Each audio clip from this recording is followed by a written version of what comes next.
Hello, welcome to the Brain Scrub, a somewhat improvised approach to mental health. My name is Glenn Sollers, and thanks for tuning in today.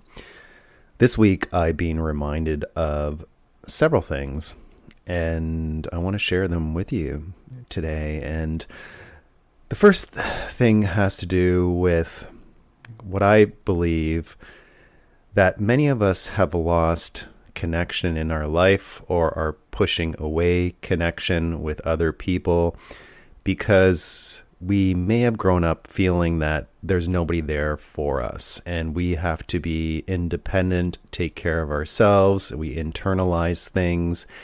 And this leads to, for me, many visits to my massage therapist who is really happy that I am tense and holding a lot of tension in my body because we internalize things.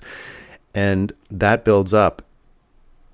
And we weren't designed to be that way as humans. If you imagine our history and previous generations, we're all really interconnected. And then we're there to support each other.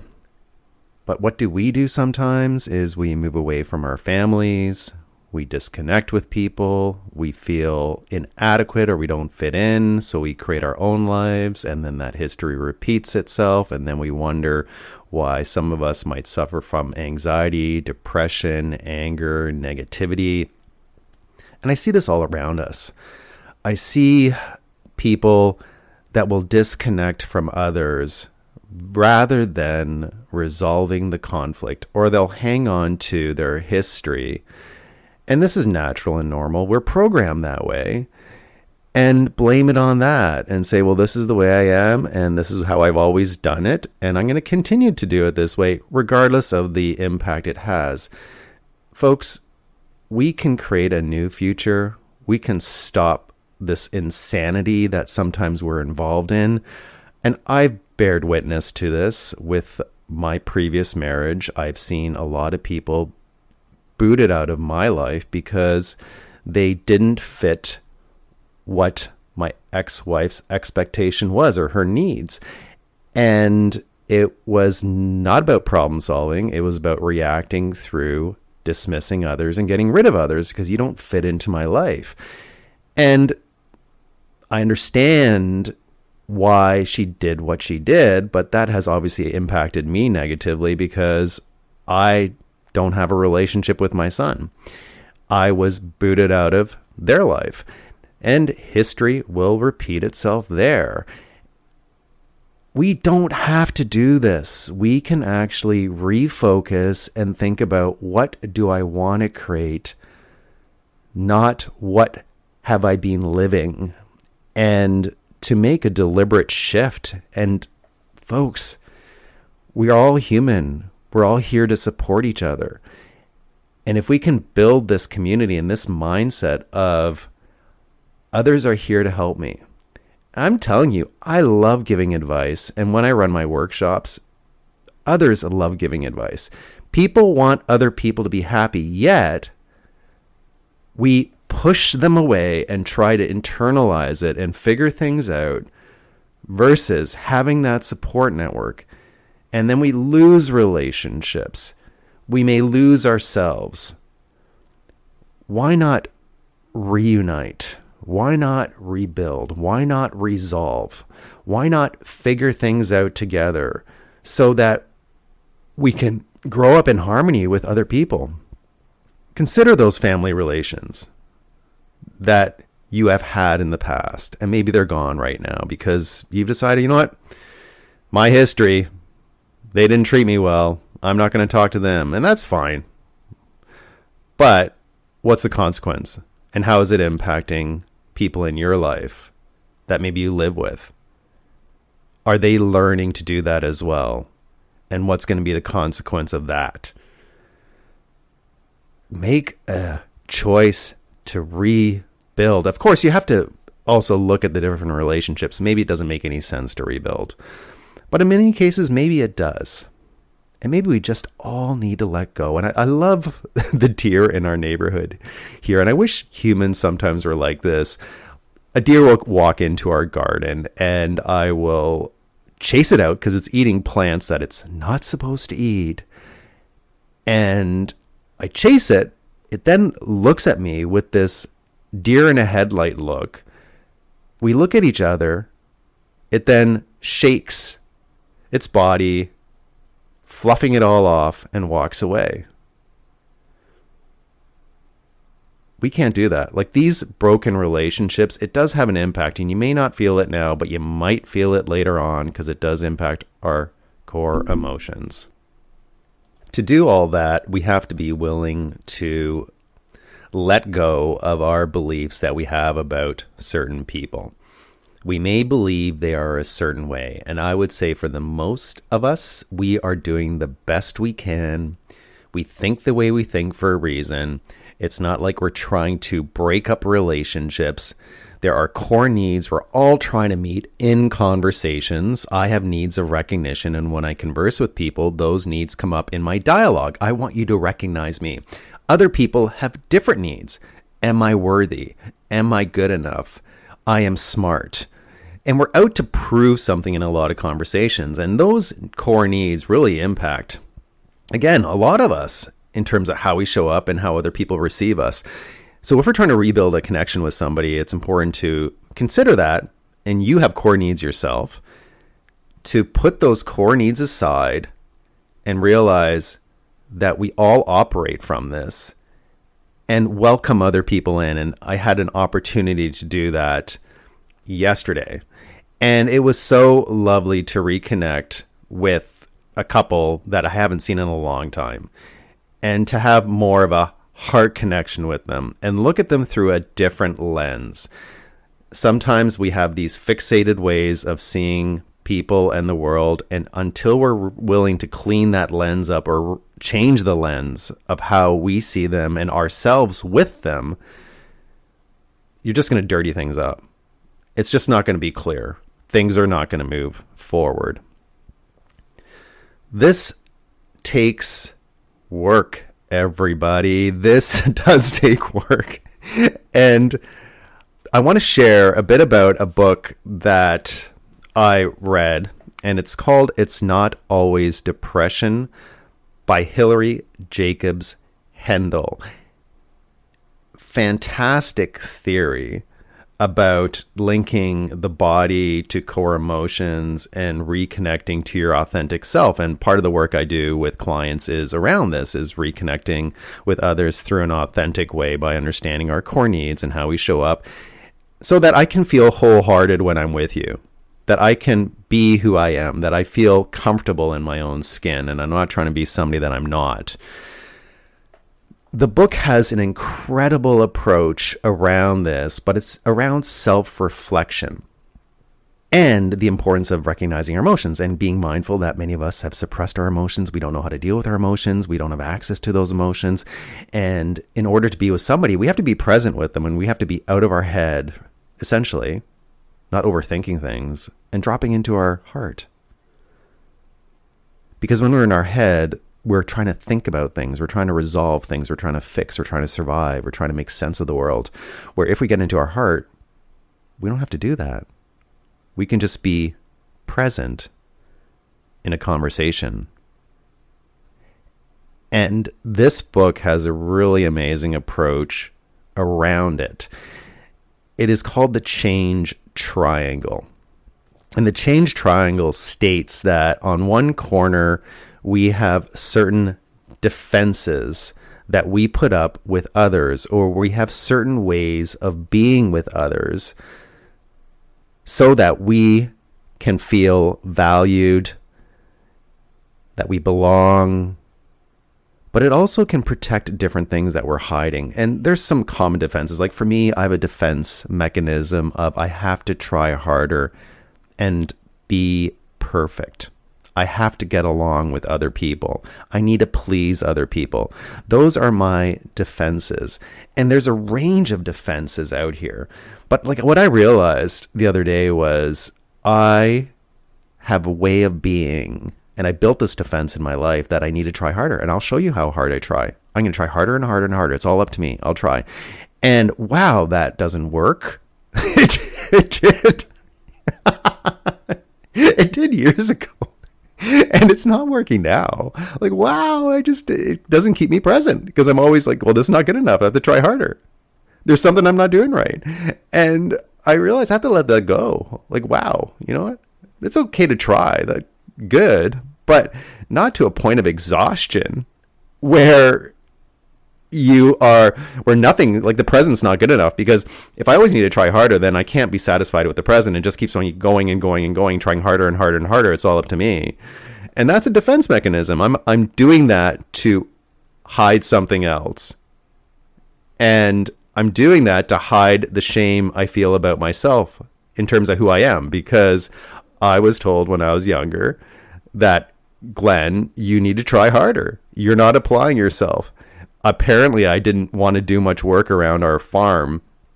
And so I was no different than many kids out there who wants to go out there and chop logs and pile wood. Hell no, I don't.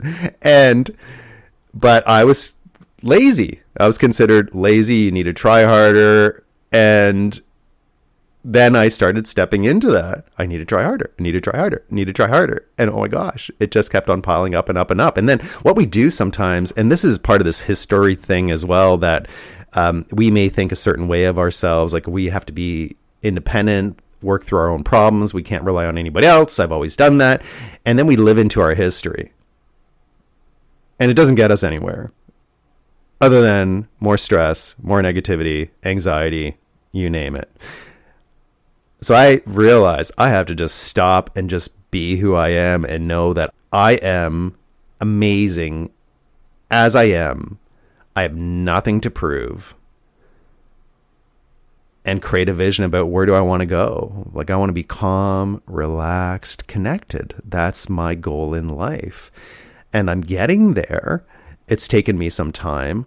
However, it's important to have that vision. Like, what do I want to live into? Not where I am at right now, but what does success look like? So the book says we have these different parts of the triangle that we fall into at any given moment. And the first part are, what are my defenses? And this is something that blocks us from getting down deeper into ourselves and realizing, well, why do I defend myself? What's going on there? What's happening? And there are many different defenses. There's defenses like perfectionism. There is, I'm going to walk away and not deal with things. There could be, for me, I try harder. There could be, I'm going to yell at you and I'm going to be right. I'm going to show you how little you are. And I'm going to read a few more here. Avoiding eye contact could be a defense. Joking, sarcasm, worrying, ruminating, helplessness, overeating, obsessing about things, different addictions, prejudice, judging others, criticizing. Like, it's so easy for me to criticize others and not look at myself and say, well, maybe I'm the problem here, which also is self-criticism. Not listening to people, talking too much, not talking at all. There's so many different defenses out there that we fall into. And it's important to think, well, when do I put up my defenses? Who do I put up my defenses with? Who can I not be real with? So grab a sheet of paper and consider, who are those people in my life, my work relationships or my personal relationships, where I just feel I can't be with them? Who are they? Where you can't be real with them, that you maybe are wearing a mask around them. Who are they? And then to think about, what defenses might you use with them? What are those walls you put up? What do you do? What's your reaction around them? How do you feel around them? Now, if we can get clear on that, we can also get clear on, well, what is it we're trying to mask? What is it we're defending? And so this is the other part of the angle. And this is what's called our inhibitory emotions. And there are three. There is shame. I'm ashamed of myself. There is guilt. I did something wrong. So it means I have to fess up to it. And there's also anxiety. And under those three inhibitory emotions, we need to really do some examination. And generally the shame stuff we learn at a young age, to be ashamed of who we are, and therefore we put on a defense to overcome that. So to think about, well, what is my defense? When did that start? For me, it started probably when I was in grade 4, when I was put back a grade. I developed a defense of I need to try harder. And I didn't fit in back then. Like, I was put back a grade. I felt like I didn't fit in. I'm not worthy. So I started being very self-critical of myself as well as a defense. So I kind of hid who I was and felt like I'm not good enough. I was ashamed of myself. So to know when that happened and what you did as a defense mechanism to react, because then I can get clear on, okay, now I get why I do what I do, and that happened in the past, but we do live into our past. And to think about it, and to, obviously, we want to stop doing, but that's not always easy. If I knew everything I need to stop doing, regardless, I can't just stop because we have brain patterning there and habits that we formed over a lifetime. So the next part of this is, before I even go there, is to, first of all, think about our shame. When did that start? Guilt. Okay, if I feel guilt, it means I did something wrong. Maybe I need to apologize and take responsibility. And if I have anxiety, maybe I just need to ground myself. Deal with my anxiety. Calm down, breathe, get that response out of our body. And there's different tools to do that. The other part of the triangle are our core emotions. There are 7 core emotions. There is joy, excitement, sexual excitement, fear, sadness, anger, and disgust. Those are our core emotions. We all have core emotions. Our emotions drive our behaviors. If we check in with our emotions, we can then figure out, well, why is it that I feel that? So what this book invites us to do is to work through these different parts of the triangle and evaluate what's going on and learning from it. Like, if I feel a core emotion of anger, to just sit with my anger in the moment, close my eyes if you want. Where in your body do you feel the anger? Be with that sensation. You can even describe the sensation so you get clear on the size, the shape, the color. Is it making a sound? Like, all these different things you can do. And it describes this in the book. Definitely read the book because it has a lot of amazing examples in it. And then once you get clear on that, you can start asking it questions. What is it trying to tell you? What is it you're not doing? And for me, when I do this, a lot of times what I hear back from my body is let go. Have fun. It may sound odd doing this. However, our body is sometimes trying to signal us, especially those emotions that we're feeling, because we'll definitely have a feeling in our body. An emotion creates a physiological response in our body. And if we can check in with that and be with that and not run away from our emotions, which many of us do. We don't know how to be with our emotions. Go to your room, right? We don't know how to process them. And if we can do this, especially with the help of somebody else, I find when you're sitting with somebody else and they can ask you these questions, it really helps out. But you have to trust the person as well in order to work through this. It's amazing what comes up around what is your body trying to tell you. It has a message. So rather than just suppressing it, which leads to anxieties and different things, is to check in with it. And then it might say, well, what's your defense mechanism? Well, I do this. Okay. Well, why are you doing that? Well, because I feel ashamed. Okay.